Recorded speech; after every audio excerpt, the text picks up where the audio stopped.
बरेली के भाजपा के मेयर हैं श्री उमेश गौतम, उनकी उस यूनिवर्सिटी में 10 बीघा भूमि नगर निगम की पहले से इन्होंने कब्जा है। जो भाजपा के मेयर हैं, इन्होंने अपने पद और प्रभाव का इस्तेमाल करके अपनी यूनिवर्सिटी की जितनी भूमि की चौड़ाई है उतनी चौड़ाई में सरकारी भूमि जो लगभग 10,000 गज से ज़्यादा होगी उसको हरित पट्टी को इन्होंने अवैध कब्जा कर रखा है।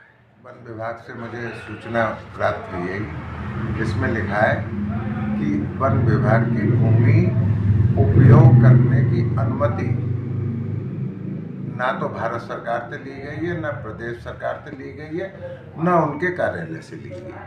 यानी कि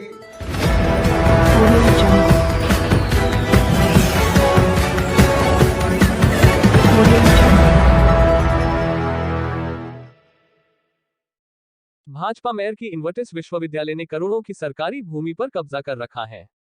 नमस्कार, आप देख रहे हैं सच का प्रतीक यूट्यूब चैनल खबर बुलंद भारत। बरेली से खबर बुलंद भारत के लिए सैयद शाहरुख अली की रिपोर्ट। सत्ताधारी बरेली के मेयर उमेश गौतम की इन्वर्टिस विश्वविद्यालय प्रबंधन द्वारा हजारों वर्ग मीटर राजकीय भूमि को अपनी आराजी में शामिल करने की शिकायत आयुक्त बरेली मंडल, जिला मजिस्ट्रेट, उपाध्यक्ष बरेली विकास प्राधिकरण, नगर आयुक्त आदि से वर्ष 2019 से करते चले आ रहे मुनीश शर्मा व राजेश तिवारी, मगर आज तक आला अधिकारियों ने कोई कार्यवाही नहीं की है। यहां आपको बताते चले कि इस संबंध में राजेश तिवारी ने जनसूचना अधिकार के तहत प्रभागीय वनाधिकारी वन एवं वन्य जीव से जानकारी ली तो प्रभागीय वनाधिकारी ने जनसूचना के जवाब में स्पष्ट कर दिया कि इसकी अनुमति भारत सरकार व राज्य सरकार के स्तर से प्रदान की जाती है। उक्त सरकारी वन भूमि के प्रयोग की अनुमति अभी तक भारत सरकार व राज्य सरकार से प्राप्त नहीं की गई है तथा इस कार्यालय द्वारा भी इस संबंध में कोई अनुमति जारी नहीं की गई है, जिससे साफ हो जाता है कि सत्ता के दबाव में भाजपा मेयर उमेश गौतम की इन्वर्टिस विश्वविद्यालय से सरकारी भूमि को कब्जा मुफ्त नहीं कराया जा रहा है, जबकि शिकायतकर्ता लगातार शिकायत आला अधिकारियों से लेकर शासन तक कर रहे हैं। आपको याद दिलाते चले कि भाजपा मेयर उमेश गौतम की इन्वर्टिस विश्वविद्यालय से सरकारी भूमि को कब्जे से मुक्त कराने की शिकायत करने वाले ये वो पूर्व पार्षद मुनीश शर्मा है, जिन्होंने शहर विधानसभा के भाजपा विधायक डॉक्टर अरुण कुमार सक्सेना द्वारा अवैध तरीके से अपने पेट्रोल पंप से तेल की सप्लाई नगर निगम विभाग को देने की शिकायत की थी, मगर सत्ता के दबाव में जिले से लेकर लखनऊ दिल्ली तक के अधिकारियों ने रद्दी की टोकरी में डाल दी। आज मीडिया कर्मियों से बात करते हुए पूर्व पार्षद मुनीश शर्मा ने कहा, कौन सी भूमि है जिस पर कब्जा हुआ? देखिए, रजऊ परसपुर में इन्वर्टिस यूनिवर्सिटी है जो बरेली के भाजपा के मेयर हैं श्री उमेश गौतम, उनकी है। उस यूनिवर्सिटी में 10 बीघा भूमि नगर निगम की पहले से कब्जाई हुई चल रही है। उस यूनिवर्सिटी के बाहर जो रोड पटरी होती है पीडब्ल्यूडी की और वन विभाग की, उस पे पेड़ भी लगे होते हैं और उन्हीं की भूमि होती है, उन्हीं का स्वामित्व होता है। इन्होंने, जो भाजपा के मेयर हैं, इन्होंने अपने पद और प्रभाव का इस्तेमाल करके अपनी यूनिवर्सिटी की जितनी भूमि की चौड़ाई है उतनी चौड़ाई में सरकारी भूमि जो लगभग 10,000 गज से ज़्यादा होगी उसको हरित पट्टी को इन्होंने अवैध कब्जा कर रखा है। इसके संबंध में हमने बरेली के कमिश्नर, डिस्ट्रिक्ट मजिस्ट्रेट और वन प्रभागीय निदेशक और साथी अभियंता पीडब्ल्यूडी, इन चारों लोगों से ये मैंने शिकायत करी थी और आरटीआई मांगी थी। जो वहाँ पे इन्होंने अपने कब्जा कर रखे हैं उसके फ़ोटो भी लगाए थे मैंने, और ये जो इन्होंने होर्डिंग लगाया अपना इन्वर्टिस यूनिवर्सिटी का और एक सड़क घेर के साइकिल स्टैंड अवैध रूप से बना लिया, उस सब का हवाला देके तथ्यों के साथ ये शिकायत करी थी। इस शिकायत के बाद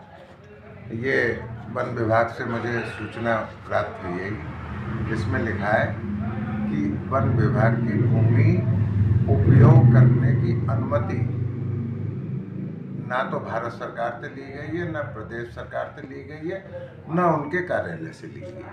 यानी कि उक्त सरकारी भूमि पे भाजपा के मेयर का अवैध कब्जा है। ये कागज वन विभाग की ये रिपोर्ट बताती है। जैसे इन्होंने ये कहा है कि किसी से अनुमति नहीं ली गई है, तो क्या आपकी शिकायत पर किसी तरह का एक्शन विभागों ने लिया? नहीं लिया। यही इसी बात के लिए मैं आपके माध्यम से अपनी आवाज़ प्रशासन तक पहुंचाना चाहता हूं। चूंकि वो सत्ताधारी दल के मेयर हैं, इसलिए कोई भी विभाग कोई कार्रवाई नहीं कर रहा है। दावे टीवी पे अखबारों में ये करे जाते हैं कि कोई भी सरकारी भूमि पर अवैध कब्जा होगा उसे भूमाफिया घोषित कर दिया जाएगा, उसको हटा दिए जाएंगे फलाना। लेकिन जो भाजपा के लोग कब्जा कर रहे हैं उनको कौन हटाएगा? मुझे तो ऐसे ही लगता है। आप मुझे ये बताइए कि पड़ोस में रामपुर है, रामपुर में मोहम्मद आजम खान साहब ने जो यूनिवर्सिटी बनाई थी उसमें सरकारी जगह थी नहीं थी, उसमें पूरी तोड़फोड़ हुई, सरकारी पैसा खर्च हुआ, सब नष्ट करा गया। जब वहाँ पे कार्रवाई की गई, उनको भूमाफिया घोषित किया गया, तो इन पे कार्रवाई करने में संकोच क्यों है? क्या पाया जाता है कि उसी तरह से नीति चल रही है? कहने की बातें कुछ है, करने की बातें कुछ है। अपना कोई अगर कर रहा है उनके दल का, तो उस पर मौन है।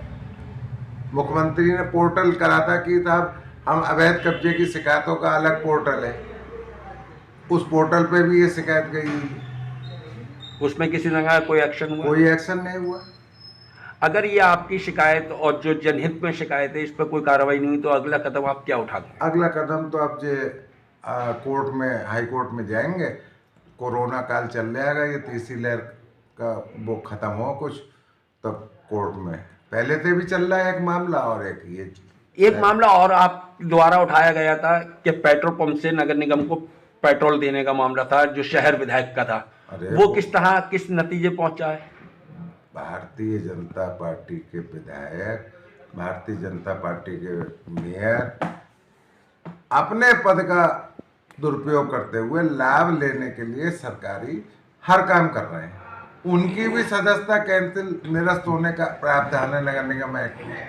हमने गवर्नर साहब को लिखा, गवर्नर साहब के यहाँ हमारी याचिका लंबे, तो उस पर क्यों नहीं हो रही? क्योंकि वो भाजपा की गवर्नर रहेंगे।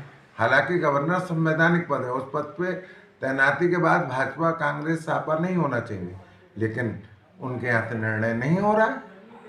अगर वो निर्णय हो जाए तो उनकी सदस्यता निरस्त हो जाएगी। वो सदस्यता तो सिर्फ उनकी जो सभासद सदस्यता है वही तो नष्ट होगी। अरे तो भैया, सभासद वाली सदस्यता निरस्त होगी, और विधानसभा स्पीकर को हमने याचिका सबसे पहले भेजी। विधानसभा स्पीकर विधायिका में कानून माने जाते हैं कि उनके द्वारा टीका टिप्पणी जो की जाएगी वो कानून होगी, मिनट्स में उनके निर्देश पे ही लिखी जाती है। तो जब आदमी एक गलती कर रहा है तो उसका दंड क्यों नहीं उसे मिल रहा है? समय तो पूरा, उनकी विधायकी का भी समय पूरा हो चुका है, यही दुर्भाग्य, और लगभग नगर निगम का भी समय समाप्त होने पर आ गया है। दुर्भाग्य, क्या करा जाए? कोई मतलब ही नहीं है। इतने घोटाले पे घोटाले करते चले जाए ना, और सफेद पोश बने हुए ईमानदार। अब आप न्यायालय जा रहे हैं, कोरोना की वजह से रुके हुए, न्यायालय से पहले किस तरह से आप इस मामलों को लेकर चलेंगे? आज ही इस संबंध में रिमाइंडर फिर सारे प्रशासन के अधिकारियों को भेजा है, और मेरे साथ में मेरे बड़े भाई श्री राजेश तिवारी जी एडवोकेट ने भी साइन करे। उन दोनों लोग सामूहिक रूप से लड़ाई लड़ रहे हैं इसकी।